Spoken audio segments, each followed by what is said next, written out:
በኢትዮጵያ ጉዳይም ይሁን በአማራ ጉዳይ ወይም ደግሞ በኢትዮጵያ ውስጥ ባሉ ችግሮች ትልቅ እንቅፋት ሆነው ቀጥለው እየተንከባለሉ እያየሁ ያለሁት አክቲቪስት የተባሉ ወይም ደግሞ አክቲቪስቶች ነን የሚሉ እ፣ ግለሰቦች ትልቅ ነቀርሳ ሆነው እየተመለከትኩ ነው።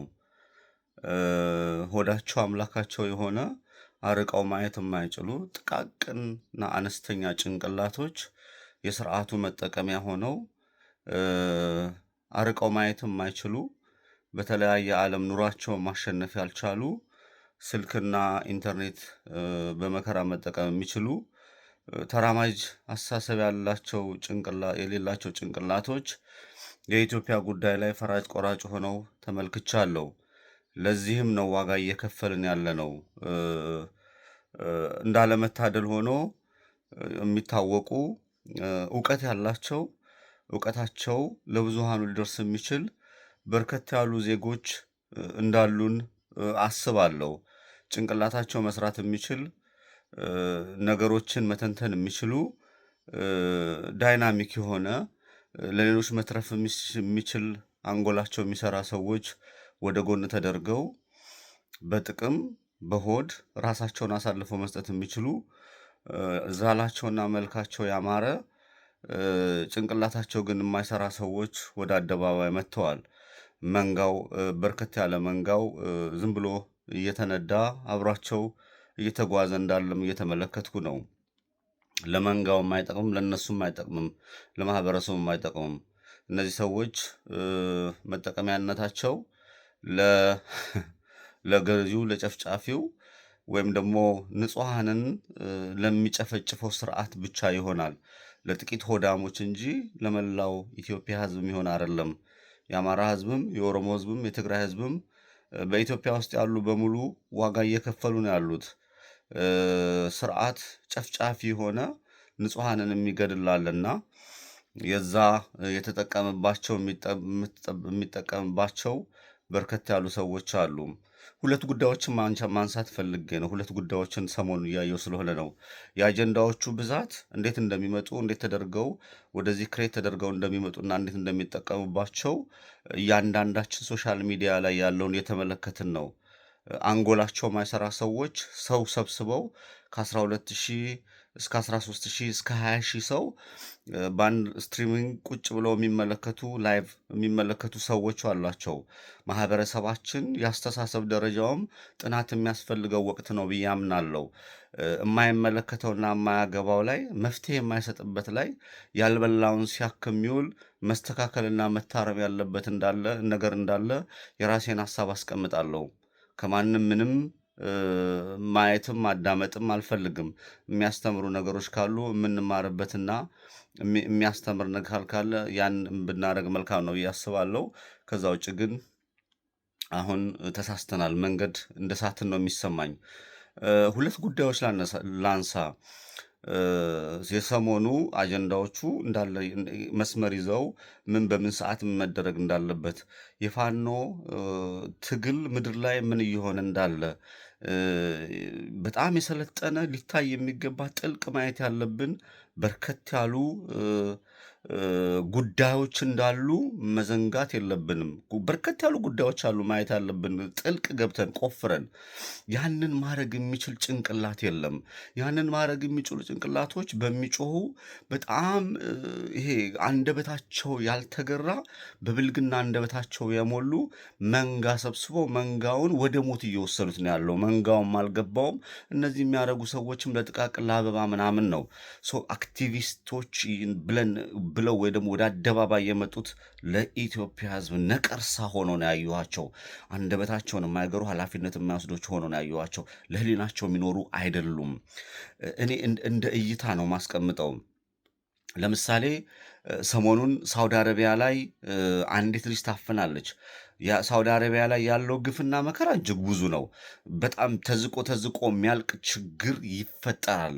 የብሔር ክፍፍሉ፣ ይሄ ሰውን እንደ ከብት የመሸጡ፣ ሴቶችን መድፈሩ፣ እዛው በረሃ ላይ ተቀብረው ማደራቸው፣ ይሄ ህገወጥ ይሄ ሂውማን ትራፊኪንግ እጅግ በጣም በሚገርም ሁኔታ የሚደረግበት ነው። የአንዲት ሴት ልጅ ጉዳይ አይደለም። ከነመነሻው ከሀገራቸው እንዴት ይወጣሉ? ከሀገራቸው ወጥተው እንዴት ሳውዲ አረቢያ ይደርሳሉ? ሳውዲ አረቢያ ላይ የሚከፍሉት ዋጋ ብዙ ነው። ያ ሁሉ እንዴት ይሆናል ነው። ጥቂቷን መዘው የአማራ አክቲቪስት ነን የሚሉት አየዬ ከማለት ውጭ ለጭንቅላታቸው ለለውጥ የተዘጋጀ አይደለም። ሴቶቹም ያላቸው ሰው ያለው በጭንቅላቱ ያለውን ነው የሚሰጠው። ጭንቅላታቸው ያለውን ይሰጣሉ። ለጭንቅላታቸው ግን ለመፍትሄ የሚሆን ሳይሆን ለጫጫታና ለሁከት የመንጋነት ስነ ልቦና ያደረባቸው፣ የአማራነት ስነ ልቦና የሌላቸው። ይሄ ማለት ያስባሉ፣ ይጮሃሉ እንጂ የሚጮሁበትን አያውቁም። ለመፍትሄ የተዘጋጁ አይደሉም።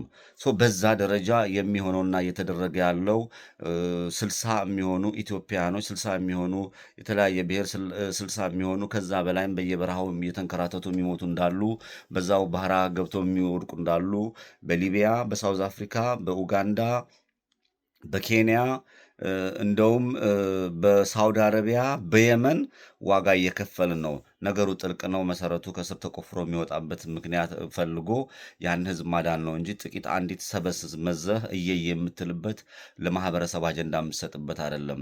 ማንም የሚሰቃይ የታፈነ ቢኖር እሱ ይመለከተኛል፣ ያ መፍትሄ እንዲያመጣ ሁላችንም መስራት አለብን የሚል እምነት አለኝ። ከዛ አዶና የሚባል ግለሰብ በዛ ይሄ መንጋ ሰብስቧል። አዶና የሚባል ግለሰብ መማር የምትባል እነዚህ ሁለቱ ለእኔ፣ ሌሎቹም የተወሰኑ ሰዎች ይሄንን ግለሰብ ተራማጅ ሀሳብ የለውም። በኢትዮጵያ ውስጥ የሚያደርገው የራሱን ብልጠት ተጠቅሞ ህይወቱን መለወጥ የሚፈልግበት መንገድ ነው። ያ ለሱ ለልጁ ጥሩ ነው፣ የሆነ ጥቅም ያገኛል። ለማህበረሰብ ግን የሚጠቅም የተሻለ ጭንቅላት፣ የተሻለ አስተሳሰብ የለውም። ሀሳቦችን ማስረዳት፣ ሀሳቦችን ወደፊት የሚወስዱ ነገሮችን ማምጣት አይችልም የሚል ክርክር ወይም ደግሞ መሞገቻ ይዘን መምጣት ጠላትነት፣ ምቀኝነት አይደለም። ምቀኝነት፣ ጠላትነት ወይም ደግሞ የብሔር አንስተው ትግሬ ስለሆነ ነው የሚባል ነገር የለም። አዶናይን ትግሬ አይደለም። ለእኔ አዶናይ ትግሬ ስለሆነ አይደለም እየተቃወምኩት ያለው፣ አዶናው ተራማጅ ሀሳብ ስለሌለው ነው። የትግራይ ህዝብም ኢትዮጵያዊም አይደለም። ኢትዮጵያዊ ቢሆን ማድረግ ያለበትን የኢትዮጵያ ኦርቶዶክስ እምነት ተከታይም አይደለም ነው ብዬ ፊት ለፊት የምሞግትለትም ሰው አይደለም። ለምሳሌ እነዚህ ሶስቱን በአጭር አጠር አድርጌ ላንሳ።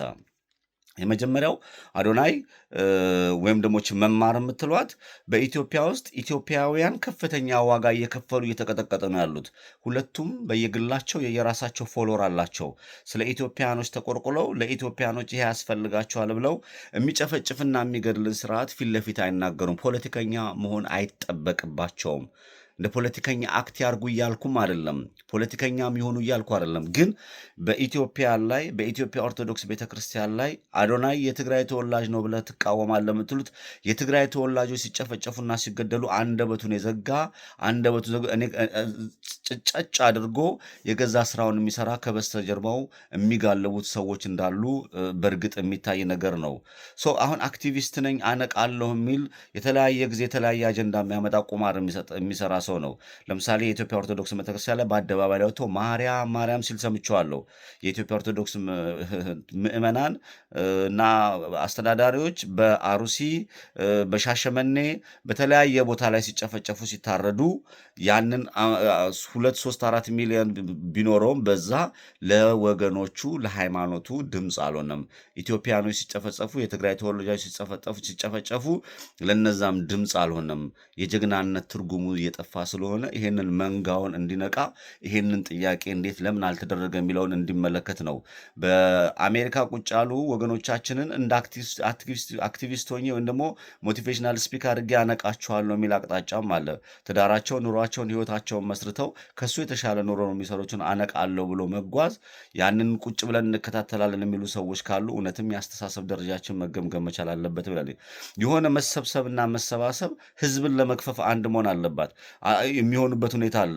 መማር የምትሉባት ከአንዱ ሀገር አክቲቭ ምንድን ነው ይሄ አርቲስቶች በሚሄዱበት ቦታ የምትጓዝ የተሻለ ሀሳብ የሌላት የስርዓቱ አገልጋይ የሆነች በጎንደሬነት ስም የተወሸቀች የሆነ ፊት ለፊት መታ የምትፈልግ ልክ እንደዚሁ በብልጠት የተጎዱ ወገኖችን ፊት ለፊት ለመሆን የምትሄድበትን አቅጣጫ አለ። መልካም ነገር ይስሩ አይስሩ እያልኩ አይደለም። ተራማጅ ሀሳብ የላቸውም። ለኢትዮጵያ ሕዝብ የሚጠቅሙ አይደሉም።